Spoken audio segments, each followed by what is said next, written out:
Good morning, good morning, good morning, Cosmic Angels. It's technically afternoon because I spent this morning taking my time, getting out of bed, and really starting my day with intention. I'm trying to incorporate the different aspects of the artist's way into my morning routine. So as soon as I woke up this morning, I journaled for about 5 minutes, just conscious journaling, writing down whatever was coming to my mind. I did some stretching because my body, oh my goodness, I've been doing a lot of different activities in the past couple of days. So my body has been feeling it. So I did a little bit of stretching. Nothing super structured, just doing whatever felt good to my body. So now I'm just enjoying the sun. I'm going to garden, I'm going to meditate, and then I'm going to think about what songs I want to sing for a workshop that I have tomorrow for a production of Little Shop of Horrors and Cabaret. So I need to come up with 2 different song styles to perform, and we're gonna see how it goes tomorrow. Hello friends, so I have a couple of readings that are booked for this afternoon that I need to film, so I thought that I would give you guys a little behind the scenes of my setup for when I sit down to film pre-recorded readings, which are available on my website, linked in my bio, if you are interested in booking a personal reading with me. But this is the way that I set up, and usually where I film my pre-recorded readings. Sometimes when I'm filming or whatever the energy is giving, I'll be in different portions of the house, but this is my main spot. So I'm literally like right in front of the washing machine as you can see, but I have this little stool that my mom got from Goodwill, and I set up at the coffee station. We got the incense. I don't even have a tripod. I don't know what it is about tripods. Literally every single time that I buy myself a tripod, it breaks within the span of a couple of minutes / hours of me having the product. I don't know why, but I don't need one. I usually use my big cup to balance on top of it, and I have to use like my bag of tarot cards to like balance it properly. But whatever, man, we get the job done. I don't care how it looks if it's not aesthetically pleasing. This is just a major sign that you don't need all like the glitz and glam in the major setup before you start something like this. Like, as long as you're just doing your best with whatever you got. I did have a backdrop, but I used it for a tablecloth the other day at an event when I did readings, and I don't know, the backdrop was feeling a little too artificial for me. And what I do, I really like to pride myself on the authenticity and the genuineness behind all of the readings. So yeah, it felt a little artificial, so I took it down. But you know, this is what we're working with. Got my journal, I'm ready to go, and I'm gonna film these readings. Okay, so I just finished my readings, and now I'm gonna sit down and try to come up with some songs that I can prepare for my workshop tomorrow. I'm not a subscriber to don't sing songs from shows that have been done for a really, really long time. I don't like the shows like Wicked and The Lion King. Like, sing whatever you want. Sing whatever you want, as long as you do it well. As long as you do it to the best of your ability, as long as you do it in a way that showcases your talents. Like, do whatever you want. There's no unspoken rules. Some people behind the table like to see different songs being sung, but at the end of the day, like, the whole audition process is based on opinion, and it doesn't matter, because somebody behind the table can sit there and not pick you because of your song. They cannot pick you because you didn't showcase enough in your song. It doesn't matter. So just pick whatever you feel comfortable to sing, and don't pick songs that don't show off your skills, because I feel like some people really like specific songs, and they are amazing songs, but they're not audition songs. An audition song is chosen to specifically show a snippet of like a Sam's Club sample of what you might be getting if you decide to proceed forward with me as an actor, you know? So it's not a bad, and 222 on the timer, as I said that, so that's a sign. Thank you, Spirit. It's not, it doesn't matter. So I'm not restricting myself this go around, especially since I've been reframing my mindset around these auditions, the workshops. So we're gonna just go on YouTube. We're gonna see what song options we can come up with. So I have this feeling that a lot of individuals are going to be singing songs from Chicago. So I might look into that. A little bit. Ooh, there's actually, I'm looking at a playlist of song suggestions for auditions. And there's a song on here from a musical. It's a bird, it's a plane, it's Superman, and a lot of people don't actually do that. And I actually have a song, oop, didn't mean to play it, and I actually do have a song in my repertoire from that musical, so I might revisit that and see if I want to do that one. There's a couple of good options in here. Okay, so we'll take a look at You've Got Possibilities. Let's see if I like it.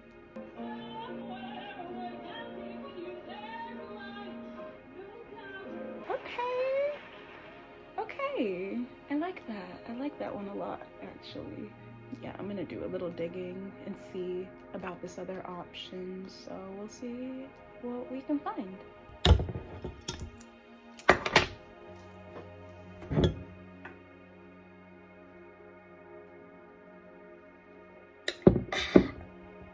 Welcome to the Cosmic Kitchen. It's time to make some dinner. So we're gonna make one of my favorite things to make. We're gonna make the Olive Garden zuppa toscana sausage, kale, potato soup. So you don't need a whole lot of things for this meal. It's super easy. It's a one-pot meal, which is one of my favorite things to do. So all you need is some Italian sausage. You can do vegan sausage if you want. 1 onion, veggie broth. Now I have been using vegetable broth, but I only have one of these, so I'm also going to use this chicken broth that was made a while ago. We're going to mix the two. Kale. I like to use fresh kale, but we need to use this kale up before it goes bad. A couple of potatoes. So first thing that you want to do is heat up your pot, and we're gonna cook up the sausage first. While the sausage is cooking, we're going to cut up the onions and put that into the grease of the sausage after that. But you want to make sure to take the sausage out of the pot first. You can leave it in there if you want and then just keep going, especially if you're tired and you don't feel like straining the grease. But I like to use the grease to cook the onions and garlic, and you know, it just kind of evaporates a little bit more so that the soup isn't a whole bunch of grease that's like all up in there. But you can do it however you want. So in the pot, we're just gonna do a little bit of olive oil. Nice, it's hot. It's ready to go. I'm gonna crumble this into the pot because every single time that I just kind of like throw it in there, it takes forever to break up. So I'm going to sprinkle all of the pieces of sausage into the pot so that it's already crumbly and broken up. This is one of my favorite meals to make when I'm not feeling well, or if I'm on my period, which I am. I got my period yesterday, so it is such a warm and cozy and delicious, like literally delicious meal for when you need to eat but your tummy isn't sure what it can handle at the moment. And like I said, I've made this with vegan sausage before, specifically the Impossible sausage brand. You gotta be very specific about the brand of vegan sausage that you use, because some of them are not as flavorful. But I always use the Impossible sausage brand because that one is like the most flavorful and it tastes the closest to the real thing.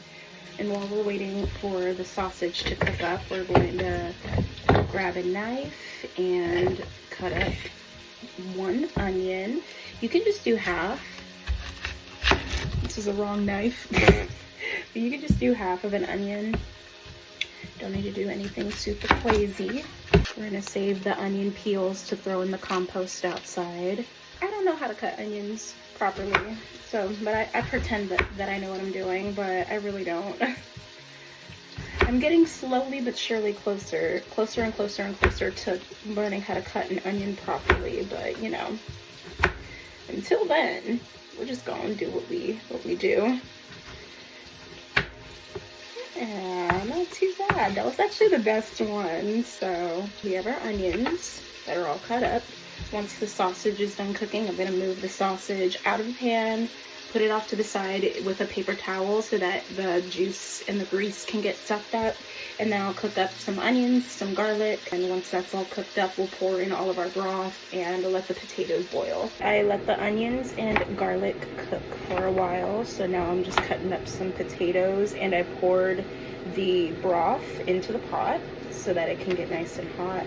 And I'm gonna put the potatoes into the broth so that they can boil and get nice and soft.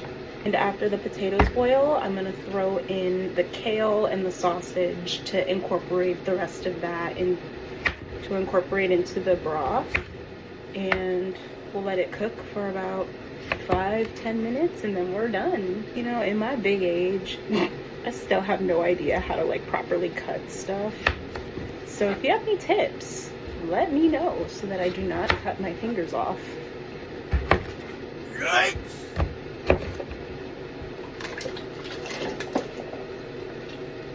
Gosh, so many casualties. Throw those in the compost. I'm gonna let those boil for a little bit, and then once they're nice and soft, we'll put the kale and the sausage in to incorporate. But with that, that's basically it. Let me know if you do this recipe, because it really is like one of the easiest one-pot recipes I've ever done, and the more that I do it, it's just so good. Season it however you like. I usually just do like red pepper, garlic salt, garlic powder, onion powder. Yeah, and that's that. I'm about to put my stuff from cooking dinner tonight into the compost. I say a little prayer internally before I put it into my compost. My mom got this compost container. It looks like a garbage bag, but she got this compost container. And I've been just putting all of the scraps from the kitchen into this so that we can grow some more food from it. We can give back to the earth. And yeah, let's just do a little prayer. If you guys are open to pray with me, feel free to pray and breathe in with me. And exhale. God, spirits, angels, ancestors, and the Most High Ascended Masters, thank you so much for this opportunity to feast and break bread with our family, with our loved ones, with the people that we care about, and to create a meal that is nourishing for our mind, body, and spirit. I am so grateful, and I give all of these scraps back to you, God. I give all of these scraps back to Mother Earth, Mother Gaia. I give all of these bits and pieces of our vegetables from our table back to the universe, and I am so honored, blessed, and grateful to have these bits of food and to be able to alchemize some beautiful, nourishing meals in the kitchen and everything that I pray. Thank you.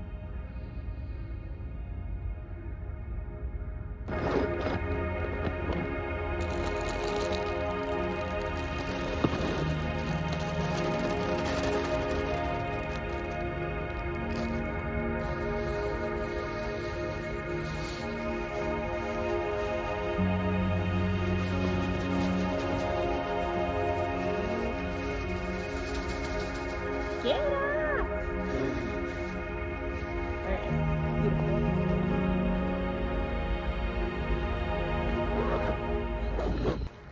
So blessed. So blessed. Hey y'all, so I just finished with my 9 to 5 and it's time for our 5 to 9. So I have a workshop tonight and it is for a production of Little Shop of Horrors later this year and Cabaret in the summer. So both paid productions, non-union. I have prepared my music. So audition 101. I refer to them as workshops if you don't know, just so that I can, you know, remove the end result yearning in my mind, so that I can continue to have fun going out to these things. So I sometimes will format my music like this, like a little book. I don't know if y'all could see that. Yeah, like a little book like this. I'll staple it together just so that when I get up to the piano, I can just open it up, boom, all my entire cuts are immediately available. They don't have to worry about flipping any pages. They can just focus on sight reading and playing, and they don't have to worry about finagling with a binder or worrying about glares on little sleeves that you might put your music in. So for this workshop, I have prepared 2 songs. What is this? Oh, so I prepared My Strongest Suit from Aida as one of my songs, and My Big French Boyfriend as my second song. One of them is more comedic than the other and one of them is a lot more vocal gymnastics than the other. So I think that they're pretty decent contrasting pieces. But yes, that's what I have prepared for this evening. So until my workshop, I'm just gonna hang out in the car. I'm probably gonna film some readings, film a little bit of content, and maybe even edit this vlog. I will let you guys know how it goes. Okay, y'all, I just finished my audition. I was number 3, magic number.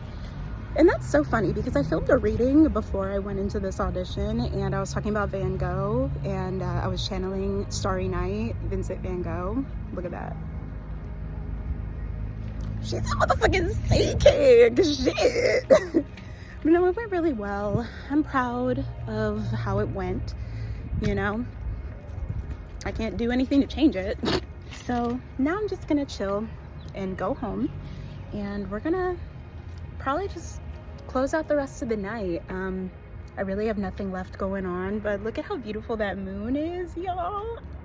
These are really important moments to just be creative and learn as you go. Like, this was the first time I auditioned with this theater company, so I met the people behind the table. They'll see my face, maybe they'll remember me from another audition in the near future. Hey angels, so I'm home. As you can see,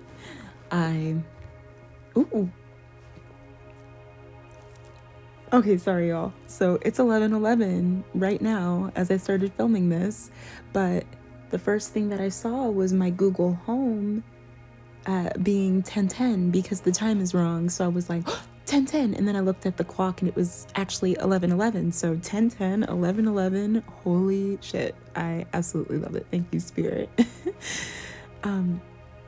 I wrapped up my audition for the evening. It went really well. I definitely could have spent more time with the accompanist on my second song, but all in all, I gave them personality, I gave them range. So I think that that's necessary, you know? Auditions are never going to be perfect, which is why I've been calling them workshops, because I like to think about what I learned in all of these experiences. Like, what did I learn? Okay, what I learned with this theater company is the way that they particularly run their auditions. What I learned is I could have spent more time with the accompanist. If anything, the people behind the table will respect you more if you take however much time that you need. Of course, be conscious of, the amount of time that everybody has for their audition. But if you need an extra 30 seconds at the piano with the accompanist, freaking do it, dude. Do it. It's not going to, if anything, it's not going to bother the people behind the table. If anything, it's going to help them out even more because they are probably scribbling a bunch of notes from the previous person that was in the room before you. What else have I been learning from auditions? I have been learning to, like I said earlier, choose songs that actually showcase my range and my vocal ability, rather than picking songs that are just personal to my heart and to my soul. No, they do not care. The people behind the table do not care how how much the song means to you, it's so amazing if it means something to you, but they also have 30 other people that they need to see, maybe even more, depending on where you're going. I also noticed today, and I've noticed this multiple times before in the audition room, but I noticed today that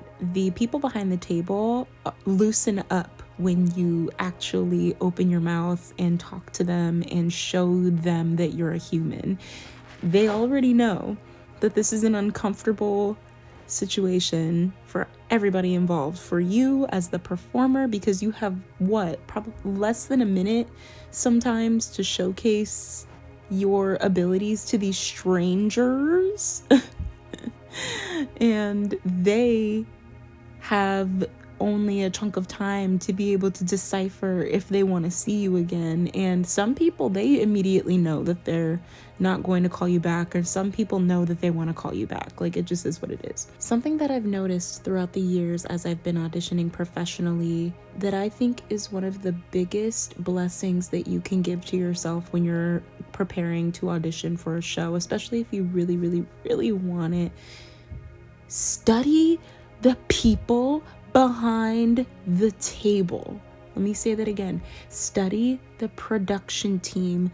Figure out your directors, your music directors, your costume designers.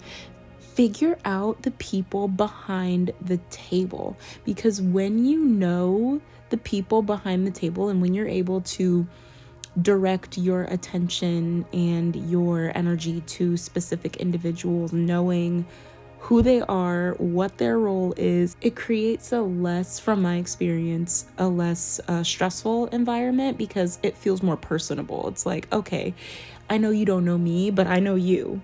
Okay, like, I know you, and I know that you also previously directed XYZ in the community. And I also know that you were a performer. And no, I'm not saying like go deep into their IMDb or their backstage profile or anything like that, but I am saying at least have a general idea of who you are auditioning for, because it's professionalism. You gotta remember that auditions are job interviews. 100%. Just because it's a little bit of it's a different form of job interview, but especially if you are a non-union performer, they're paid opportunities and they are looking for professionalism. It is a job interview with songs and dances. Okay? So show them that you are the most qualified by choosing a song that does not do a disservice to you by not showcasing your range or your vocal abilities, your vocal gymnastics, as I like to call them, like with riffs and runs or whatever you want to add to give a little sprinkle of your version of said audition song. All in all, it was a really great experience. I knew at least 75% of the people behind the table, like I said, which made it even more comfortable in the room. It wasn't as strenuous. Also, last but not least, shake the hand and introduce yourself formally to your accompanist. They are your best friend in the audition. So like I said earlier, if you have to spend an extra 60 seconds making sure that the accompanist knows your tempo, that they know to follow you, that like maybe just doing a little like hum under your voice, like as they pluck the keys on the piano, like under your breath singing, do what you need to do. It's okay if you need to spend a little extra time with your accompanist. This is a job interview, so walk in as prepared as possible. If you have to prepare 2 songs, maybe just have an extra song prepared just in case you decide to change your mind, because sometimes spirit might send you a message and say, hey, you need to change your song last minute, because it's happened to me a million times over. So those are a couple of little tips and tricks that I've learned at continuing to audition. I'm going to continue to call them workshops because it's genuinely been changing my entire experience, and I look forward to the auditions at this point, which is really, really beautiful. I feel so much of my inner child healing because I've always loved being on stage, but I've always felt the most unseen in the audition room. So feeling that confidence in myself and knowing that I'm talented, I'm not trying to prove to these people behind the table that I'm capable. I know that I'm capable of carrying a show on my back by myself. But I'm just giving you guys a little Sam's Club sample. So you can, just like I say, take it how it resonates and leave what does not resonate, okay? And if that includes not casting me, okay. And if that includes giving me a call back, okay. I'm just here for the ride. Well, Cosmic Angels, I love you all so very much. That is the vlog. Let me know if you want to see more vlogs like this. I am so happy to pump out more for you if you guys would like. I love you, and I will see you in the next video. Stay cosmic. Good night.